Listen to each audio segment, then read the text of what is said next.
Michael Flynn used to lead the raucous chorus of "Lock Her Up" when Donald Trump berated crooked Hillary in his aggressive, overheated campaign rallies. Now it is the former Army general, once one of the most trusted of all the president's men, who may start the process which can bring this administration crashing down. Mr. Flynn's plea of guilty at a federal charge of lying to the FBI is more serious than the indictment of Mr. Trump's former campaign manager Paul Manafort.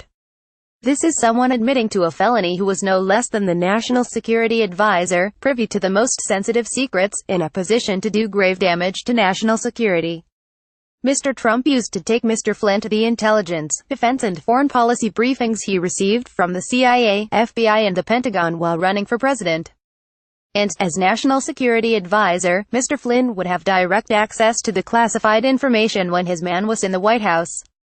One key line of Special Counsel Robert Mueller's investigation would be whether any of the material was compromised by clandestine contact with the Russians. Crucially, the indictment of Mr. Flynn puts former FBI Director Mr. Mueller's investigation inside the White House, and not just on the campaign trail as had been the case with Mr. Manafort. Very little has been released so far from the special counsel's team about the charges.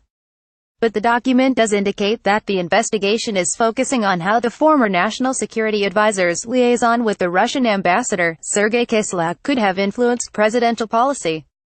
We now know, from Mr. Mueller's office, that Mr. Flynn had talked to Mr. Kislyak about Russia's response to sanctions imposed by the outgoing Obama administration and the course of action the Kremlin may take at the United Nations. He has now admitted lying to the FBI about these conversations, indicating his apprehension about details coming out. We also know that Mr. Flynn was not flying solo in the Mr. Trump camp in his dealings with Moscow.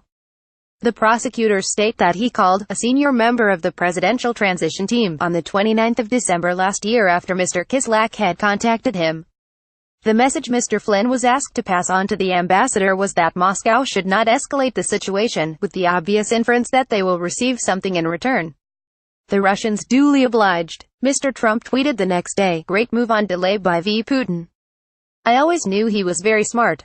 That was not the first contact between Mr. Flynn and Mr. Kislyak with the apparent connivance of the Mr. Trump team. A week earlier, on the 22nd of December, prosecutors say that a very senior member of the presidential transition team personally directed Mr. Flynn to approach a number of countries to delay or defeat a UN Security Council resolution on Israeli settlements. Mr. Flynn called Mr. Kislyak the same day. On this occasion the ambassador could not help, however, and the resolution passed with 14 votes in favor and the U.S. abstaining. All this is emerging with the background of Mr. Trump and his team repeatedly denying that there had been any coordination with the Russians during and after the presidential campaign, and this denial has continued even as evidence began to surface of almost 20 meetings between the two sides. Mr. Flynn may be in a position to provide Mr. Mueller with the ammunition needed to dismantle the position being taken by the Trump administration. There is now little doubt that a plea bargain deal has been reached.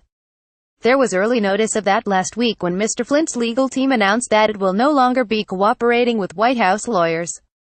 Mr. Mueller's decision to accept a guilty plea by Mr. Flynn on a fairly low-level 1001 violation, named after 18 U.S.C. 1001, the criminal statute for making false statements, strongly indicated that the former National Security Advisor will provide significant help for the investigation.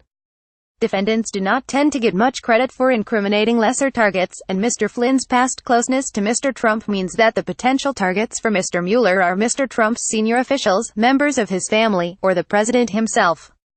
Mr. Flynn will not be the first to be flipped by Mr. Mueller's investigators. George Papadopoulos, a Trump campaign aide, is cooperating. Last month the highly respected former U.S. Attorney Preet Bharara said that Mr. Manafort, too, may go down the same path. And Felix Sater, a former business partner of Mr. Trump and an associate of Russian and American organized crime networks, is helping federal authorities with an alleged Kazakh money laundering plot in which a Trump property is involved. Mr. Trump had tried hard to save Mr. Flynn. The new president asked FBI Director James Comey to ease off on pursuing him, allegedly saying during a private dinner, "I hope you can see your way clear to letting this go, to letting Mr. Flynn go. He is a good guy. I hope you can let this go." Mr. Comey's refusal to do so and, in effect, abandon the Russia investigation, led to his firing. Steve Bannon, Mr. Trump's former chief strategist, called the sacking of Mr. Comey one of the biggest mistakes in modern political history, as it directly led to the appointment of Mr. Mueller with his extensive powers. Mr. Trump now waits to see just how damaging this mistake will be for his presidency as the net begins to close in around him. Reuse content.